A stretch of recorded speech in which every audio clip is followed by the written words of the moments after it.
Welcome to our channel. We are a married couple living in Thailand together with our 12 dogs. I don't know what Husmanskost is, but we're gonna find out in this video. 10 amazing typical Swedish dish. By the way, we have Buy Me a Coffee and channel membership. If you want to support our channel, all the money that we make go toward our dog, our rescue dogs. Yes. Let's go!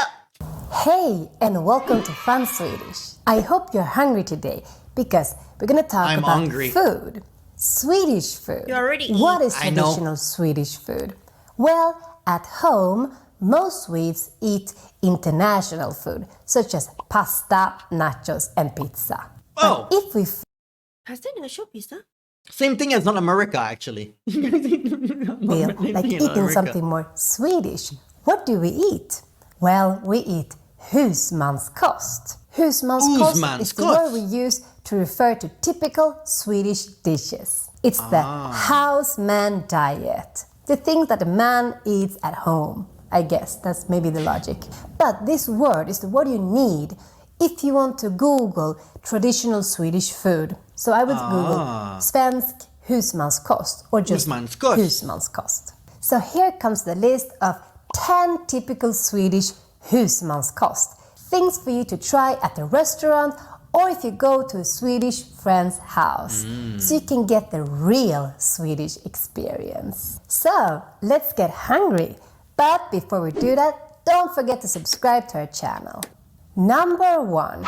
IKEA's most sold dish. And also the one that is the most internationally famous. Wait. Did she say IKEA? They sell food at IKEA? Sorry. The plate is also IKEA. Yeah, but I Tray. wait, IKEA for me, in Canada, it's a furniture place. Yeah. You don't have like food at IKEA. What is the white thing that look good? It's mashed potato, no? With some raspberry sauce and some meatball and cream peas. cheese? Most sold dish. And also the one that is the most internationally famous Swedish dish. Köttbullar med gräddsås, inlagd gurka, rårörda lingon och potatismos. Lingon is this berry that grows a lot berry. in Nordic See, countries. I was not wrong, I said It raspberry. looks like this and it has an acidic taste to it. You're gonna see this berry a lot in this cranberry. list because we love to mix it with Linberry? meat. Meatballs are something you're gonna see very, very often here in Sweden, both at someone's home but also in the restaurants. If you eat them at home, you might not include everything that we mentioned before. Maybe you'll also switch the lingon to ketchup instead. But if Oh you wait, go to you have this in maybe you'll a also switch jar? the lingon. Okay, I've never seen this in a jar. It's lingonberry. It's not even cranberry or something. It's lingonberry. I've never heard of this one. I have seen the video about lingonberry. The Thai lady, she lived there and then it's like some grass it grew on the side of the road. She just stopped the car and then went there to collect it. In like, Sweden or in Thailand? In Sweden! Oh. Thailand never had She that went there to lingonberry. collect the berry and make some money? No, just collect it because On the it's side of too the road? Yeah, too many of them. On the side of the road? Yes, Oh. she just stopped the car and take it like you found some fruit in the jungle thing like that. to It's so funny. ketchup instead. But if you go to a more traditional What is Swedish Felix restaurant, ketchup? then you're gonna get your lingon for sure.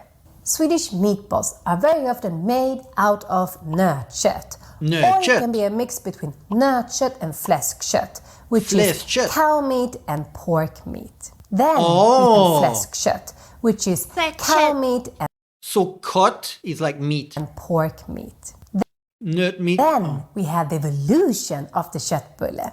Number 2, Wallenbergare. Wallenbergare. is like a big meatball, but made of kalvkött, which is veal. Kalvkött. And for those who doesn't know, it's basically baby cow. Sorry for being so explicit. This is normally served with potatismos, lingonsylt, and gröna ärtor, which is Gröna again ärtor. mashed potatoes, Yeah. lingonberry jam, And green pea? green peas. So One gröna thing is you're green. gonna notice with Swedish husmanskost is the lack of variation in the vegetables. There is no lettuce there, for example. Normally it's just potato and peas. Because back in But it's the same in North America. We eat a lot of mashed potato and we leave a lot of green pea. We don't eat a lot of rice compared to like Thailand or stuff like this. We have sometimes carrot also as like the vegetable, but we don't have a ton of like when we eat our steak or meat. Normally it's just potato and peas. Because back in the old days, it was the only thing that we can grow here due to the Swedish cold weather. The traditional Mediterranean But potato salad and peas with also lettuce, quite cheap. tomato, It's not and even other in things northern countries. came Yeah, I a lot think it's easy later to to grow. Sweden. It's sad that it came with the first migration wave from Greece. So thank you for this. Otherwise, we would still have been eating a lot of green peas. Now, I back like to green peas. Wallenbergare. It's good. What does It's it good. mean? The dish is named after Wallenbergfamiljen, which is one of the richest families in the Swedish society, who, according to some sources, really loved this dish and made it popular in Sweden. Number the three, guys call Wallenbergare is the name of the Pyttipanna. dish. What do Swedish people Pyttipanna? eat when they have too much month at the end of the money? Pyttipanna is the answer. We go from one of the fancier dishes to one of the cheapest ones. Pyttipanna is basically leftovers cut in small cubes and then mixed together. Or at least that is the origin of this dish. Oh, okay. Traditional pyttipanna has potatis, Pyttipanna. lök, Potatis, fläskkött, lök, and fläskkött. maybe also nötkött. Nötkött. On the top of the pyttipanna, you put ägg och rödbetor. Another of these few vegetables that rödbetor. actually grow in Sweden. Pyttipanna is something that we eat at home. However, with time, it's something you can eat at the restaurants as well. And we came up with a fancier version that we called biff Rydberg. Whoa! Only the yellow of the egg with honestly, this look amazing. I like this. I want some sour cream though on the potato. I don't know what the white is. Maybe it's sour cream. It looks Yeah, or cheese. good. No, look good. Or Greek yogurt. It is called Rydberg It's like comfort because food. it was created in a hotel called Hotel Rydberg. Hotel Nummer Rydberg. 4. This dish can only be eaten på torsdagar, on Thursdays. På At least torsdagar, that is the Tuesday. tradition. And the dish is ärtsoppa och pannkakor. And the dish is ärtsoppa och Choppa or Pancake. pancakes. It looks like pancake and soup. Oh, I like it. I love soup when you can take the bread or the thing and you dip in the soup and you eat it like this. I don't know if it matters, but I like to eat it like this. Ärtsoppa is a kind of pea soup made of split peas. Comfort food the when soup it's cold, has also again. some pork inside, among other things. And after eating your pea soup, you normally eat some pannkakor med sylt. It's Normally jordgubbssylt, which is strawberry jam. But like we said, It's like this pancake? dish is normally eaten on Thursdays. It's weird. På torsdagar. During school lunches, It every looks Thursday pancake. it is ärtsoppa och pannkakor on the menu. Having it on a Wednesday would be crazy. That would never happen. It's just a And tradition, skipping the like, soup you know. and only eating the pancakes was not allowed in school. This is also the meal that you will see in restaurants, but only on Thursdays. So why this obsession with this meal on Thursdays? For that, we need to go back to the medieval times. This meal was then considered a great meal. A fancy tasty meal full of calories that would be super filling, which you needed because on Fridays you would need to fast. At least this is one of the theories. Another version you of don't this eat on Fridays, ärtsoppa you need och your stomach pannkakor full the day is before. raggmunk och fläsk. Raggmunk is fläsk. an alternative to the pannkakor and ärtsoppa and can also be served at some restaurants on Thursday as an alternative option. Raggmunk is like a pancake but made of potato, served with fläsk, which is basically a thicker version of bacon. And then we also have, Fläsk. because why not, lingon. Lingon. Nummer 5. Renskapsgryta. Now we come to one of the most exotic Wow, ones. you guys. Renskap. They have a red thing and potato in all the dish Yeah. almost. I don't really see green thing except the green pea. You know, in Canada, we are also obsessed with it because we have a cold climate, just like in Sweden. So we eat a lot of what we call comfort food that you need to be able to eat when it's cold temperature. So the broth here, it's going to be quite hot. And then you're going to have the potato. And then you're going to have a little bit of wine and some bread. And it's some hot bread with some coffee or something. Skryta. Now we come to one of the most exotic ones. Renskapsgryta. Ren means reindeer. And this is one of the animals we have here in the Yeah, north see, of the the same in world. Canada. We have those animals too. Engrita means stew. Engrita, stew. So yeah, Swedes basically eat Rudolph.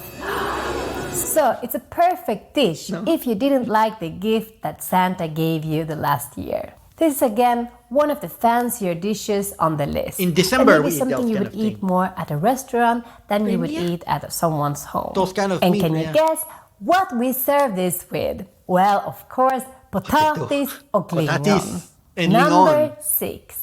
I- Stekt strömming. No, Stekt not strömming. surströmming. Don't worry about it.